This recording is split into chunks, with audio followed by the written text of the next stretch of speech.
Hello hi नमस्कार, आप सुन रहे हैं जागरण पॉडकास्ट का खबरनामा। मेरा नाम है शताक्षी सिंह।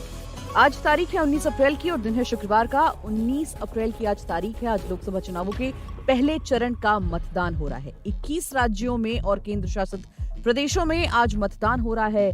पहले चरण का चुनाव है। इस फेज में 21 राज्य और केंद्र शासित प्रदेशों की 102 सीटों पर वोट डाले जा रहे हैं। पहले चरण में 1600 से ज्यादा उम्मीदवार मैदान पर हैं। इस चरण में 9 केंद्रीय मंत्री, 2 पूर्व प्रधानमंत्री और एक पूर्व राज्यपाल की किस्मत भी दांव पर है। 3 बजे का समय हो चुका है इस वक्त और सुबह 9 बजे से वोटिंग चल रही है। शाम 6 बजे तक चलेगी। ऐसे में आपको फटाफट से बता देते हैं कि अब तक कितनी वोटिंग हो रही है और सियासी हलचल किस तरह से हो रही है। आज अरुणाचल प्रदेश और सिक्किम की 92 विधानसभा सीटों पर वोटिंग हो रही है। चुनाव आयोग के मुताबिक पहले चरण में 16.63 करोड़ से ज्यादा वोटर्स हैं। इनमें 8.4 करोड़ पुरुष, 8.23 करोड़ महिला वोटर्स हैं। इनमें से 35.67 लाख वोटर्स ऐसे हैं जो पहली बार वोट डालेंगे, जबकि 20 में से 29 साल की उम्र के मतदाताओं की संख्या 3 करोड़ 51 लाख है। इनके लिए 1,87,000 पोलिंग बूथ बनाए गए हैं। फटाफट से आपको बता देते हैं कि किन राज्यों में कितनी वोटिंग हुई है। सबसे पहले उत्तर प्रदेश में 36.96%, मध्य प्रदेश में 44.18%, उत्तराखंड में 37.33%, बिहार में 32.41%, राजस्थान में 33.73%, महाराष्ट्र में 32.36%, वहीं छत्तीसगढ़ में 42.57%। इसके अलावा अरुणाचल प्रदेश में 34.99%, त्रिपुरा में 53.04%, पश्चिम बंगाल में 50.96%, मेघालय में 48.91%, मणिपुर में 45.68%, वहीं असम की बात करें तो 45.12%, नागालैंड में 38.83%, सिक्किम में 36.82% और मिजोरम में 36.67%।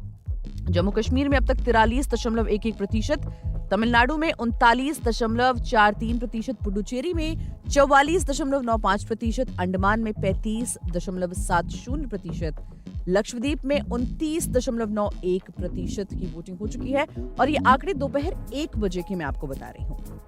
तो यदि चुनावों की अपडेट्स, वोटिंग कितनी हो चुकी है, मैंने आपको बता दिया है। फटाफट से जानते हैं कि चुनाव में और क्या हलचल हो रही है। देखिए, बस्तर लोकसभा सीट के लिए मतदान के दौरान छत्तीसगढ़ के बीजापुर जिले में नक्सलियों ने आईईडी विस्फोट में सीआरपीएफ अधिकारी घायल हो गए हैं और पुलिस ने इस बारे में जानकारी दी है। बीजापुर में आईईडी ब्लास्ट में सीआरपीएफ के असिस्टेंट कमांडेंट घायल हो गए हैं।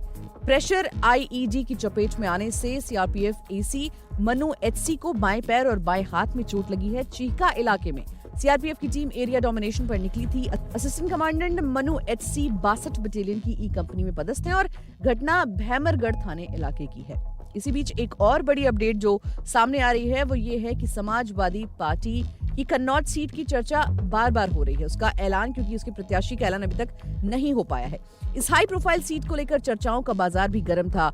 कन्नौज से अखिलेश यादव खुद मैदान में उतरेंगे या नहीं, ये सवाल बार बार उठ रहा है। सपा के एक नेता ने अखिलेश के कन्नौज से चुनाव लड़ने की बात कही है, लेकिन सपा मुखिया का कहना है कि वो जल्द प्रत्याशी का ऐलान करेंगे। ऐसे में सभी को अखिलेश की घोषणा का इंतजार है और कन्नौज से सपा प्रत्याशी की घोषणा न किए जाने के पीछे की मुख्य वजह बगावत कर टूट रहे पार्टी के नेताओं का भाजपा में शामिल होना भी माना जा रहा है।